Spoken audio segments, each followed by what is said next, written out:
바울과 고린도 교회 서신 왕래의 역사. 현재 신약 성경에는 바울과 고린도 교인 사이에 왕래가 있었던 서신으로 고린도전서와 고린도 후서만이 남아 있습니다. 그런데 이 두 권의 책을 면밀히 살펴봤을 때 바울과 고린도 교인 사이에는 이 두 통의 서신을 포함해서 적어도 4통의 편지가 있었을 것으로 보입니다.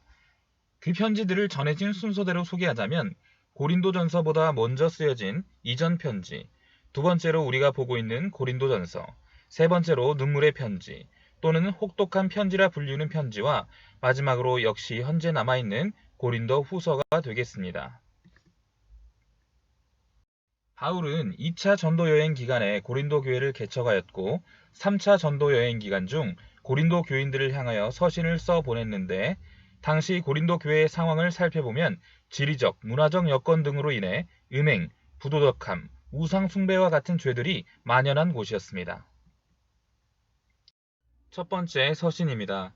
고린도전서 5장 9절을 보면 바울은 자기가 고린도 교회에 전에 썼던 편지를 언급합니다. 이 편지를 보통 이전 편지라고 부릅니다.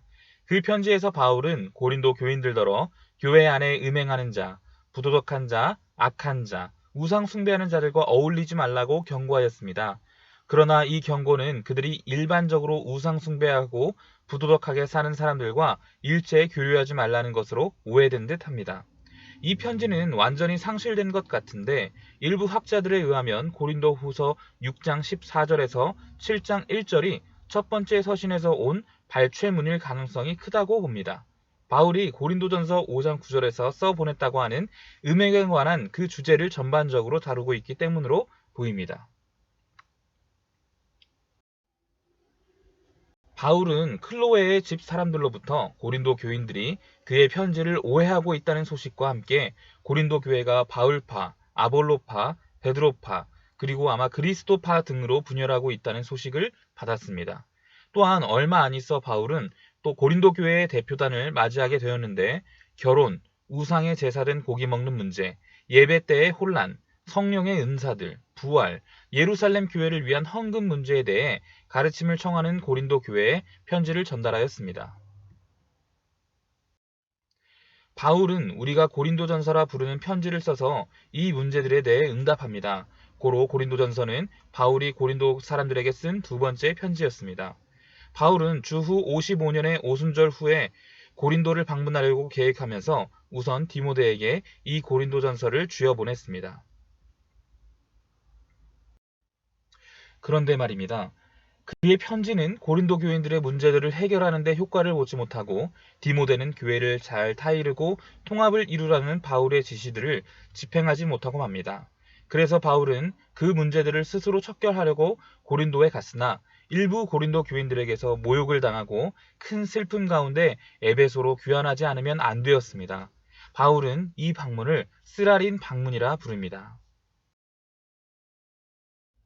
세 번째 서신입니다. 쓰라린 방문 후 바울은 에베소에 편지를 보냅니다. 고린도 후서 2장 4절에 큰 환난 속에서 애통한 마음으로 많은 눈물을 흘리며 라고 말하며 강경한 어조의 편지를 써서 디도편에 고린도로 보냈습니다. 이 편지를 보통 눈물의 편지 또는 혹독한 편지라고 부릅니다.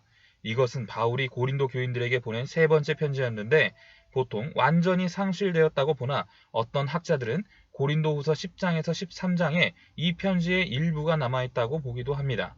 왜냐하면 이 4장은 화해 내지는 신뢰의 서신과는 어울리지 않아 보이는 혹독한 질책과 통렬한 풍자로 가득 차 있기 때문입니다. 또 고린도후서 10장에서 13장은 특성상 바울이 고린도후서 7장 8절에서 고린도 교인들을 근심하게 할지라도 기록할 수밖에 없었다고 고백하는 그 편지의 맥락에 더 잘 어울린다고 보이기 때문입니다. 에베소에서 바울은 심한 외적 위해를 받았던 것으로 보입니다. 고린도로부터 뱃길로 돌아오는 디도를 하루라도 빨리 만나서 고린도 교회의 소식을 듣고 싶었던 바울은 곧 디도가 육로로 올 것으로 깨닫고 마게도냐로 가서 디도를 만났습니다. 디도는 바울의 눈물의 편지가 효과가 있어 고린도 교인들의 반란이 끝났고 고린도 교회가 바울의 권위에 반란하도록 한 주모자를 정죄하였다는 소식을 전하였습니다. 네 번째 서신은 고린도 후서인데 디도를 만난 후 마게도냐에서 머물면서 쓴 것으로 보입니다.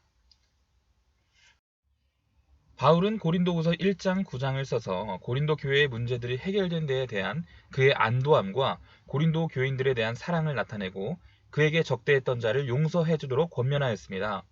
바울은 기쁨과 들뜬 마음으로 고린도 교인들에게 자신의 사도직의 고난과 영광을 생생히 그려 표시하고 전에 부탁했던 예루살렘 교회를 위한 헌금을 맞춰달라고 상세히 충고하였습니다. 그러나 고린도에 또 하나의 위기가 벌어졌습니다. 바울의 헌금 사업이 오해를 받게 된 것입니다. 그 사이 외부에서 온 고린도 교회의 방문객들이 자신들이 이스라엘족이라는 것을 자랑하며 영적 체험들을 과시하였습니다. 그들은 바울을 가짜 사도라고 고린도 교인들을 선동하였고 세상적 능력의 표징들이 높이 평가하는 경향이 있었던 고린도 교인들에게 아주 잘 먹혀 들어갔습니다. 그래서 바울은 이 거짓 사도들의 주장에 맞서기 위해 고린도후서 10장에서 13장을 기록했습니다. 이것은 바울이 고린도 교인들에게 보낸 5번째 편지였는데 후에 그의 4번째 편지인 고린도후서에 부착되었을 수도 있고 아니면 바울이 고린도후서 1장 9장을 쓰고 난 후 조금 있다가 이 편지를 써서 1장에서 9장에 덧붙여서 한 편지로 보냈을 수도 있습니다. 바울이 고린도후서 1장에서 9장을 쓰고 난 후 고린도 교회에 새로운 위기가 발생하였다는 소식을 받아서 그는 대단히 격렬한 투쟁적 어조로 고린도후서 10장에서 13장을 썼습니다. 그래서 고린도후서 10장에서 13장에서 바울은 거짓 사도들과 세상적인 고린도 교인들의 영광의 신학에 맞서 자신의 고난으로 가득 찬 사도적 삶을 예로 들면서 십자가의 신앙을 피력합니다. 이런 이유로 고린도후서는 신약 성경 가운데 가장 개인적이고 감동적인 문서가 되었으며 모든 교역자들에게 주의 종의 참 모습을 일깨워주는 귀한 문서가 되었습니다. 바울이 죽은 지 약 30년 후에 또 하나의 고린도 서신이 나타났는데 이 서신은 로마의 감독으로 알려진 클레멘트에 의해 기록된 것이었습니다. 내용을 살펴보면 그는 고린도 교회가 여러 분파로 나뉘어져 있다고 불평하고 뿐만 아니라 한두 사람 때문에 아주 오래되고 변함없는 고린도 교회가 장로들의 말을 거역한다고 합니다. 어딘가 좀 비슷하지 않습니까? 예전에 고린도 교회의 문제들이 반복되고 있는 것입니다. 지금 우리의 교회 공동체는 어떻습니까? 역시 비슷한 문제들로 고충을 겪고 있지 않습니까? 여기 교회의 오랜 유산인 고린도 서신이 있습니다. 이 편지의 수신자는 고린도 교인이었지만 이제 우리의 교회라고 여겨본다면 어떨까요? 우리 교회를 향한 하나님의 애타는 심정을 가지고 그를 대할 때 교회 문제의 해결의 실마리를 찾을 수 있지 않을까요?